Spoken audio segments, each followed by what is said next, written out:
Bro, my uncle always tells me how nice it is whenever his girlfriend comes over. And the weed? I tried it when no one was home, and I was on another planet. I even stole one joint from him.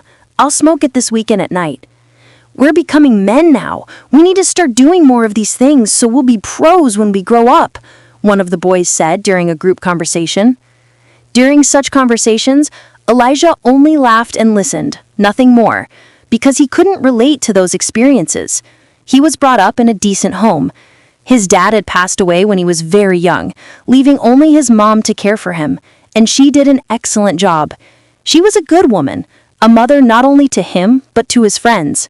Mommy Africa, they always called her. No matter how little money she had to buy foodstuffs, she always included his friends. Eating after school was never a problem for the boys, and that was one of the many reasons they loved being in Elijah's house.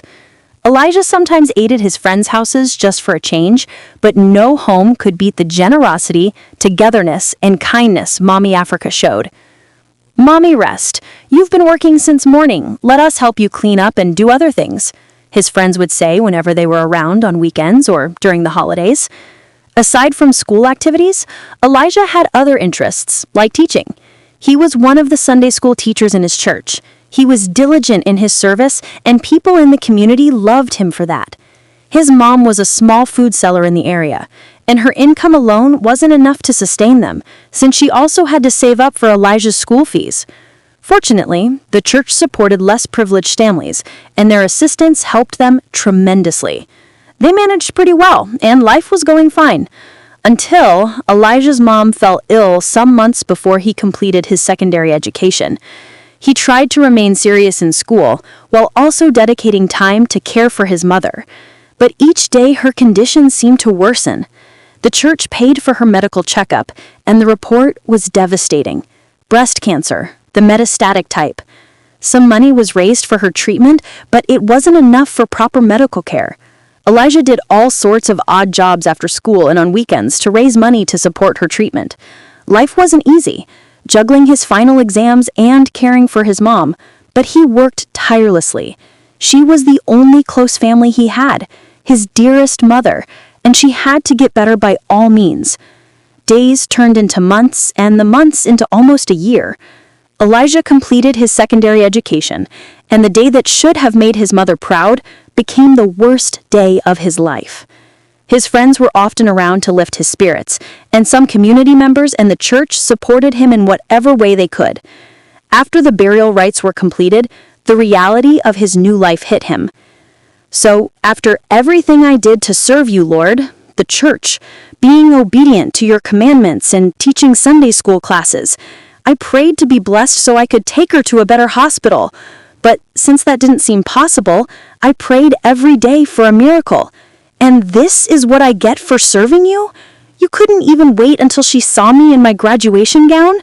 After everything good I have done, this is what I get?" Elijah said to himself. Anger filled his heart, and from that day, he stopped being a Sunday school teacher. With the money he earned from his new workplace, a bigger warehouse, he managed to stay afloat.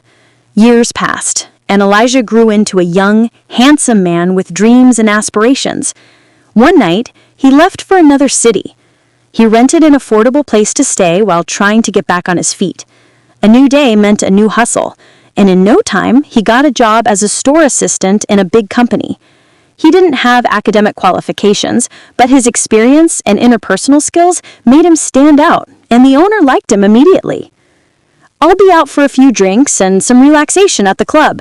You have to come. I'm not asking. Let me show you how lively the city can be," Elijah's boss said. This kind of life wasn't completely strange to Elijah. It was better than anything he had ever experienced. These were the kinds of things that gave him joy, and he was ready for it.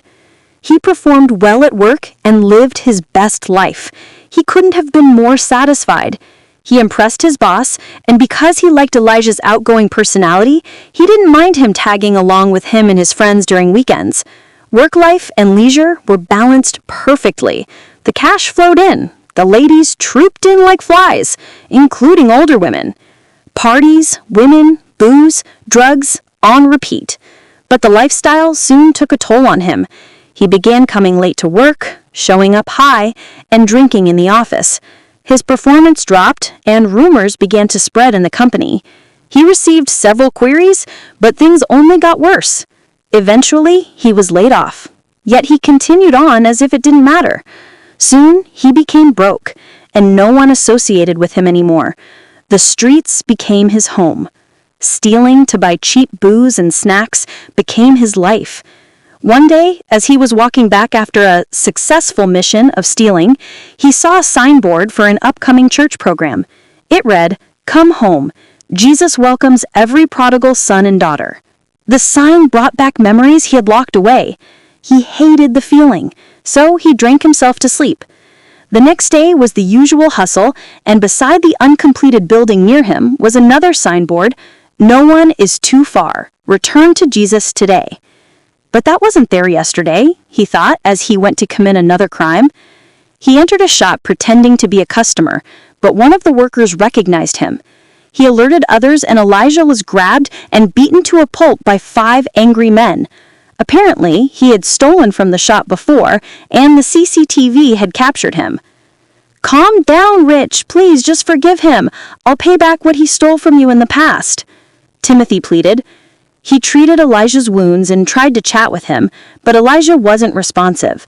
As he prepared to leave, he asked Elijah if he had a place to stay, and Elijah lied that he did before walking away. "If not for this man, I wonder what would have become of me," Elijah thought as he stared at the watch he had stolen. But for the first time in a long while, his heart felt heavy. "I came here to have a better life, and at first I did, but look at me now. Stealing to drink and survive. What is wrong with me?" he pondered until he fell asleep. The next morning, he returned the watch and apologized. He admitted he had no place to stay and needed help overcoming substance abuse. Timothy looked at him with a warm, triumphant smile and let him in. They had a long conversation about Elijah's life, and he asked why Timothy helped him. Timothy admitted he felt a nudge in his spirit to help and simply obeyed. The journey to overcoming substance abuse began, but Timothy didn't pressure him about returning to church or fixing his spiritual life. He understood that was a personal decision. One step at a time, Timothy believed a brother would come back better and stronger. Thank you for reaching the end of this story. Please don't forget to like, share, and subscribe. Your thoughts are greatly appreciated. See you in our next story.